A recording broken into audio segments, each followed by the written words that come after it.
വിപരീത പദം എന്താണ്?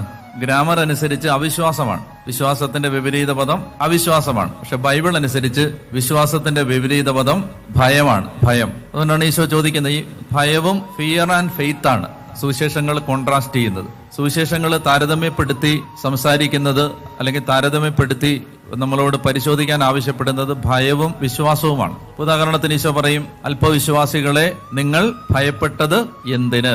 കണ്ടോ, ഇത് രണ്ടുകൂടാണ് താരതമ്യപ്പെടുത്തുന്നത്. അത് രണ്ടുകൂടാണ്, അതിനെ ഓപ്പോസിറ്റ് ആയിട്ട് നിർത്തുന്നത്. അല്പവിശ്വാസികളെ നിങ്ങൾ ഭയപ്പെട്ടത് എന്തിന്? വേറൊരു സന്ദർഭത്തിൽ പറഞ്ഞു, മകളെ നീ ഭയപ്പെടണ്ട, വിശ്വസിക്കുക മാത്രം ചെയ്യുക. ഭയപ്പെടണ്ട, പിന്നെന്ത് ചെയ്താൽ മതി? ധൈര്യമായിട്ടിരിക്കാനല്ലേ പറയണ്ടേ? ശരിക്കും ഗ്രാമർ അനുസരിച്ച് പറയുകയാണെങ്കിൽ എങ്ങനെ പറയണ്ടേ? ഭയപ്പെടണ്ട, ധൈര്യമായിട്ടിരിക്കാനല്ലേ പറയണ്ടേ? പക്ഷെ അങ്ങനെയല്ല പറഞ്ഞേ. ഭയപ്പെടണ്ട, വിശ്വസിക്കുക മാത്രം ചെയ്യുക. അപ്പൊ ബൈബിളിന്റെ ഭാഷയിൽ ഭയത്തിന്റെ വിപരീത പദമാണ് വിശ്വാസം. വിശ്വാസത്തിന്റെ വിപരീത പദമാണ്